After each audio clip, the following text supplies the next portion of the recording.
Getting pulled over while carrying a firearm creates a high-stress situation where one wrong move can escalate into criminal charges. Today, I'm breaking down the 5 most critical mistakes gun owners make during traffic stops that lead to arrests, lawsuits, and thousands of dollars in legal fees. By the end of this video, you'll know exactly how to handle a traffic stop legally and safely when you're carrying. Last year alone, dozens of legal gun owners faced felony charges simply because they didn't know the proper protocol. This is happening right now to responsible gun owners just like you. So let's make sure you're prepared. Mistake number 1 is not informing the officer you're carrying a firearm right away. You get pulled over, the officer approaches your window, and you think you'll mention your gun later if it comes up. This is one of the fastest ways to turn a routine traffic stop into a felony stop. In 38 states, you have a legal duty to inform law enforcement that you're carrying during a traffic stop. In states like Ohio, Michigan, and North Carolina, failing to inform is a criminal offense. We're talking about misdemeanor charges, fines up to $1,000, and potential loss of your concealed carry permit. Even in states without a legal duty to inform,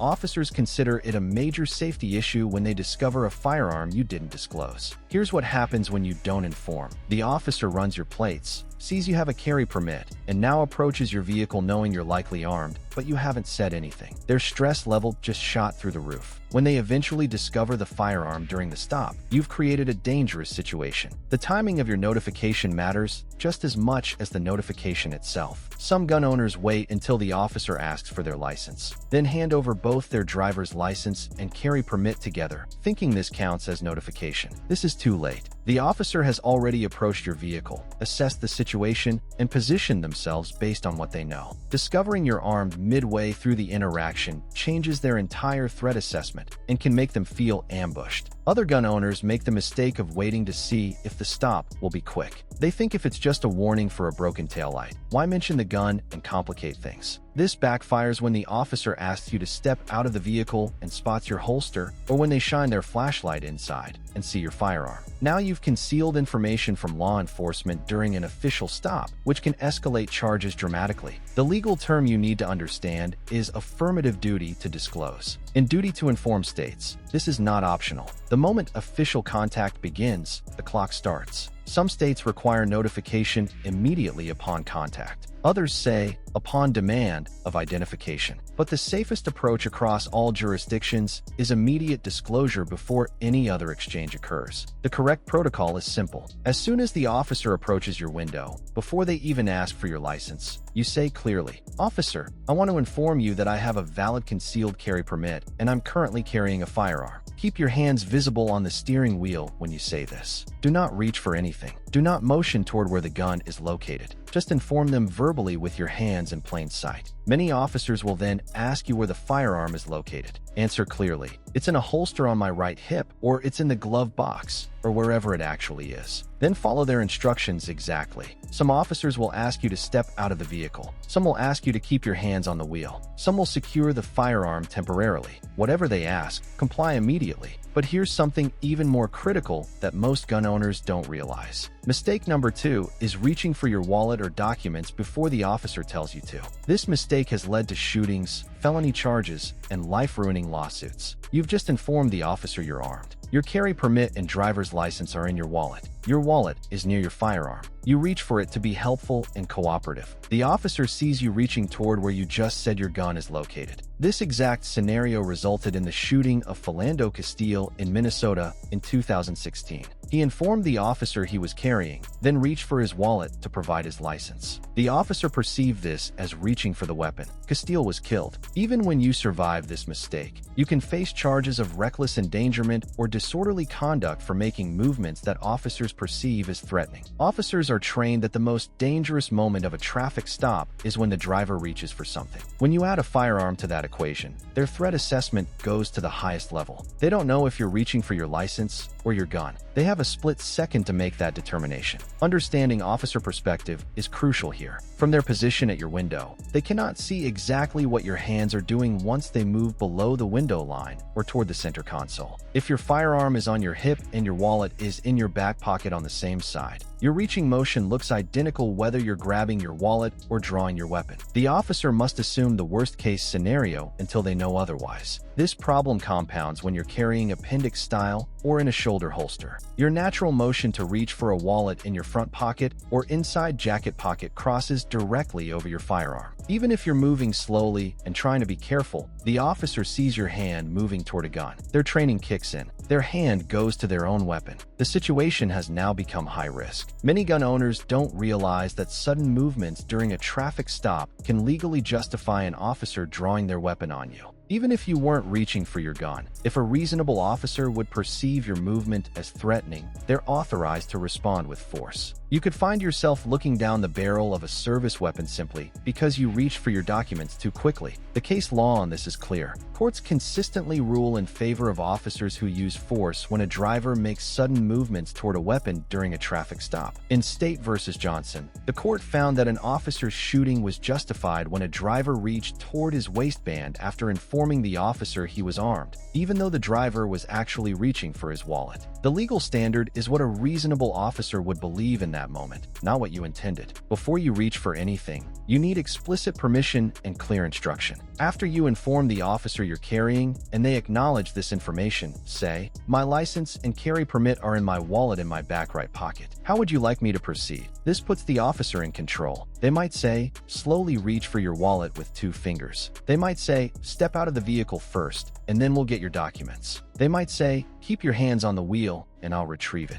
Never assume you know what they want. Never try to speed things along by reaching first. Every movement you make near a firearm must be announced and approved. If you need to reach into your glove box where your registration is stored, announce it first. "Officer, my registration is in the glove box. May I reach for it?" Wait for the response. Then move slowly with your hands visible. This principle applies to every single movement during the stop. Need to adjust your position? Announce it. Need to put your window down further? Ask first. The officer needs to know what your hands are doing at all times. Now here's where this gets even more complicated. Mistake number 3 is not knowing what locations you've driven through or near with your firearm. You get pulled over 2 blocks from a school. You didn't even think about it because you're just driving through your neighborhood. But in most states, carrying a firearm within 1,000 feet of a school is a federal offense under the Gun-Free School Zones Act, punishable by up to 5 years in federal prison. Gun owners assume that if they have a carry permit, they're legal everywhere. This is absolutely false. There are layers of restrictions based on specific locations, and during a traffic stop, your location matters enormously. Federal law prohibits firearms within 1,000 feet of any school property. Most states have exemptions for valid permit holders, but not all states. If you're pulled over near a school in California, Illinois, or New York without carefully understanding their specific statutes, you could be charged with a federal gun crime. The same applies to government buildings, post offices, federal property, airports, and certain state parks. If you're pulled over in a parking lot adjacent to any of these locations, you need to know whether you're legally allowed to have that firearm in your vehicle at that specific spot. Some jurisdictions prosecute gun owners for simply driving past certain buildings with a firearm, even if the gun is locked in the trunk. The 1,000-foot rule is particularly dangerous because most gun owners have no concept of how far 1,000 feet actually extends. That's more than 3 football fields. A typical city block is about 300 feet. This means if there's a school anywhere within a 3 to 4 block radius of where you're pulled over, you could be in violation of federal law. In urban and suburban areas, it's nearly impossible to drive any significant distance without passing within 1,000 feet of a school. What makes this even more complex is that school is defined broadly under federal law. It's not just K-12 public schools. Private schools count. Preschools and daycare centers that meet certain definitions count. Some states include college campuses in their school zone laws. You might think you're nowhere near a school when there's actually a small private elementary school in a converted house 2 blocks away. The enforcement of school zone laws varies wildly by jurisdiction. Some prosecutors aggressively charge these violations. Others use discretion. But during a traffic stop, if the officer identifies that you're within a prohibited zone, you're likely getting arrested regardless of whether the prosecutor ultimately files charges. You'll spend hours in custody, your firearm will be confiscated, and you'll need to post bail before you can even begin fighting the charge. In 2019, A Pennsylvania gun owner was arrested after being pulled over near a courthouse. His firearm was properly stored and he had a valid permit, but state law prohibited firearms within 500 feet of the courthouse. He faced felony charges and lost his carry rights for 2 years. The charges were eventually dropped, but only after $15,000 in legal fees. Federal buildings present another trap. Post offices are federal property where firearms are prohibited under federal regulation, not just within the building, but in the parking lot. If you're pulled over in a post office parking lot with a firearm in your vehicle, even if you weren't going into the post office, you're in violation. The same applies to Social Security offices, VA hospitals, federal courthouses, and any building that houses federal employees or operations. You need to know your route. Before you leave your house with a firearm, consider what locations you'll pass. Schools, government buildings, federal facilities, tribal lands, national parks. Each has different rules. Some states allow carry with a permit in state parks, but not federal parks. Some cities have additional municipal restrictions that override state law. The solution is preparation.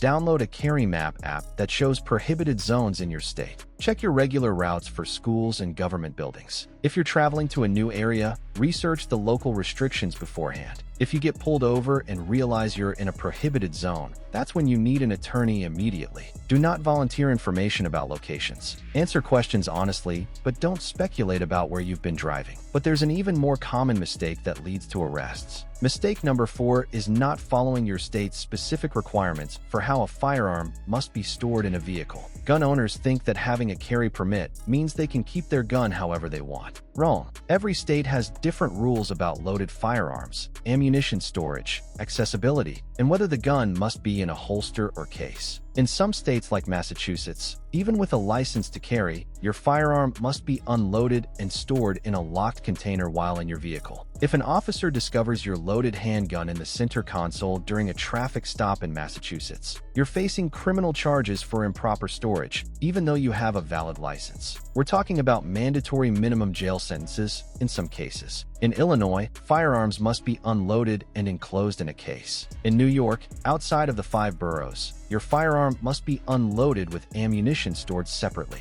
In California, handguns must be locked in the trunk or a locked container. These aren't suggestions. These are criminal statutes with serious penalties. Even in gun-friendly states, there are rules. In Texas, permitless carry allows you to carry in your vehicle without a license, but the firearm must be concealed. If it's visible on your passenger seat during a traffic stop, you could face charges for unlawful display or carrying in a prohibited manner. The definition of proper storage varies so dramatically between states that gun owners who travel frequently face enormous legal risk. What's perfectly legal in one state becomes a felony the moment you cross the state line. In Arizona, you can have a loaded handgun in your center console with no permit required. Drive that same setup into California, and you've committed multiple violations. The gun isn't in a locked container, it's loaded, and it's not in the trunk. Some states have specific requirements about how ammunition must be stored relative to the firearm. In New York, separate doesn't just mean in a different part of the car. It means the ammunition cannot be readily accessible to the firearm. If your unloaded gun is in a case in the trunk and your ammunition is in a bag next to it, you could still be in violation because they're too close together. The concept of readily accessible creates additional confusion. Some states prohibit having a firearm readily accessible while driving,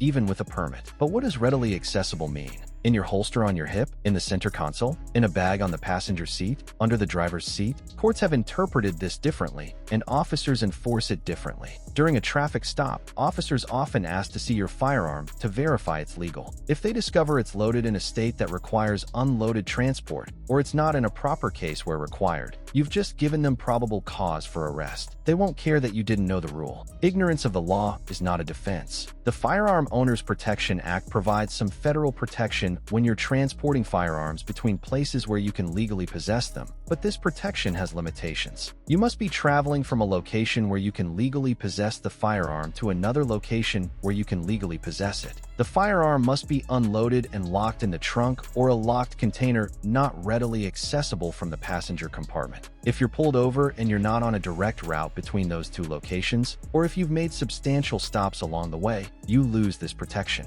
Magazine capacity laws add another layer of complexity during traffic stops. If you're carrying in a state with magazine capacity restrictions and your firearm has a magazine that exceeds the legal limit, you're committing a separate offense even if everything else about your carry is legal. Officers check magazine capacity during traffic stops, especially in states like California, New York, New Jersey, and Colorado. The consequences are severe. Improper storage charges can result in your carry permit being revoked, criminal records that prevent future gun ownership, fines ranging from $500 to $10,000 depending on the state, and jail time of 30 days to several years for repeat offenses or aggravating circumstances. Know your state's vehicle carry laws specifically, not just the rules for carrying on your person, but the exact requirements for vehicle transport. If you're traveling across state lines, you need to know every state's laws along your route. If you pass through New Jersey with a loaded firearm, even if you're just driving through from Pennsylvania to New York,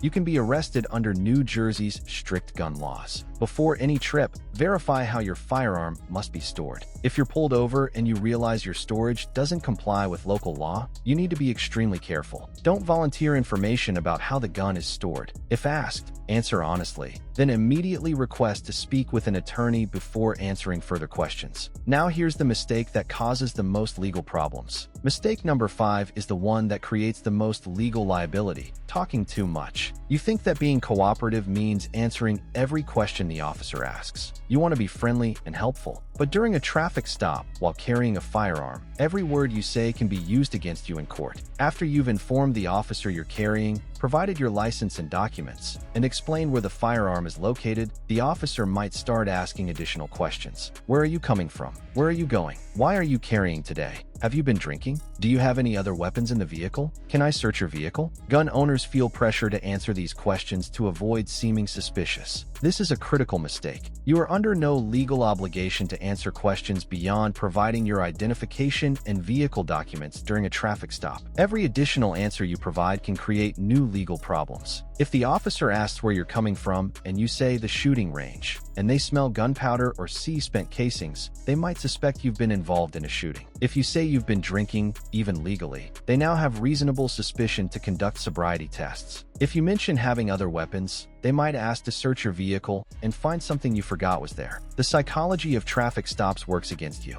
You're in a position of authority imbalance. The officer has power over whether you're arrested, charged, or allowed to leave. This creates enormous pressure to be compliant and cooperative. Gun owners, who typically have high respect for law enforcement, feel this pressure even more acutely. You want to show you're one of the good guys. You want to demonstrate you're a responsible gun owner, so you answer questions to build rapport. But officers are trained in interrogation techniques that use this psychology against you. They're friendly, they're conversational, they ask questions that seem casual but are actually investigative. Heading home from work seems innocent, but if you answer and your answer doesn't match other information they have, you've created reasonable suspicion. Been out long? Seems like small talk. But if you say just a few hours and your engine is cold, they know you're lying. The legal concept you need to understand is that traffic stops have two phases. Phase 1 is the traffic stop itself. The officer can detain you for the purpose of addressing the traffic violation, checking your license and registration, and issuing a citation or warning. This phase must be reasonably brief. Phase 2 begins if the officer develops reasonable suspicion of other criminal activity.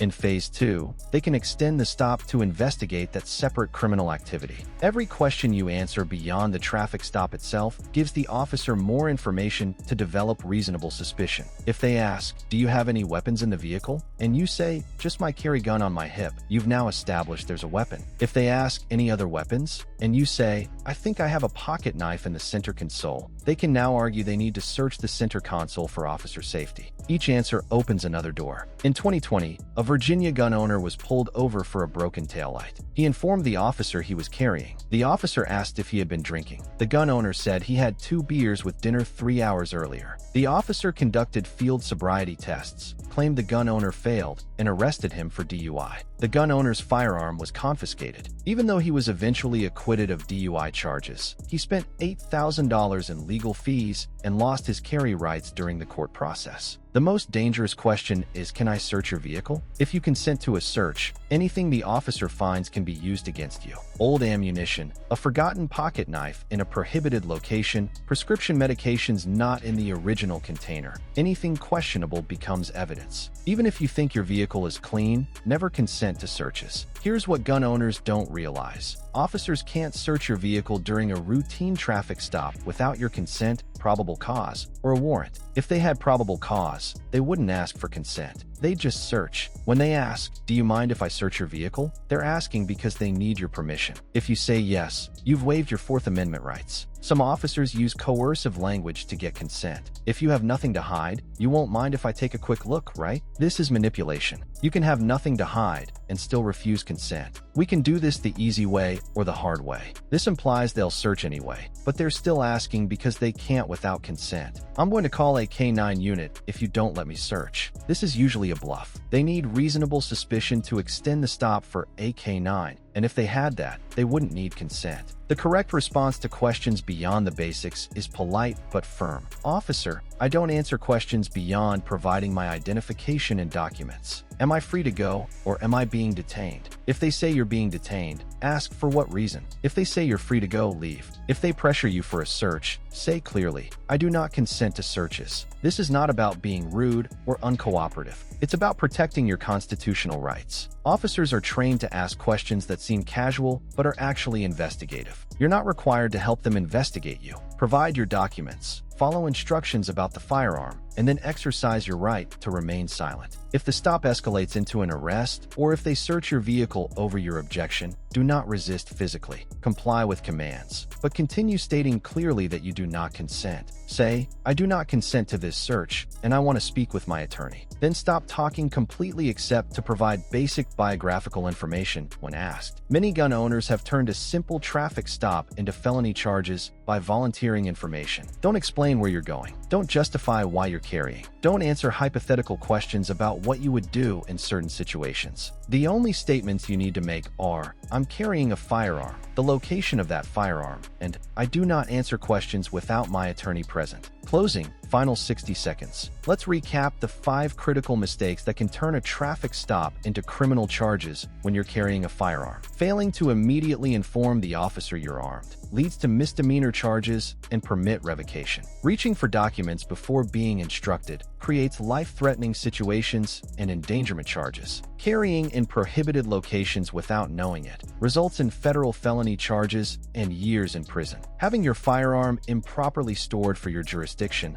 causes criminal storage violations and permit loss. Answering questions beyond basic traffic stop information gives officers evidence to use against you in court. Any one of these mistakes could cost you thousands in legal fees, your freedom, or your right to own firearms forever. The difference between a routine traffic stop and a criminal case often comes down to knowing these protocols and following them exactly. Don't let confusion about gun laws during traffic stops put your rights at risk. Subscribe to Guns Law Guide so you stay informed about the legal requirements that keep you protected. I break down critical gun laws every week so you can carry with confidence and handle law enforcement interactions legally. Next video, I'm covering the 7 states where permitless carry laws still result in arrests that gun owners don't see coming. You won't want to miss it.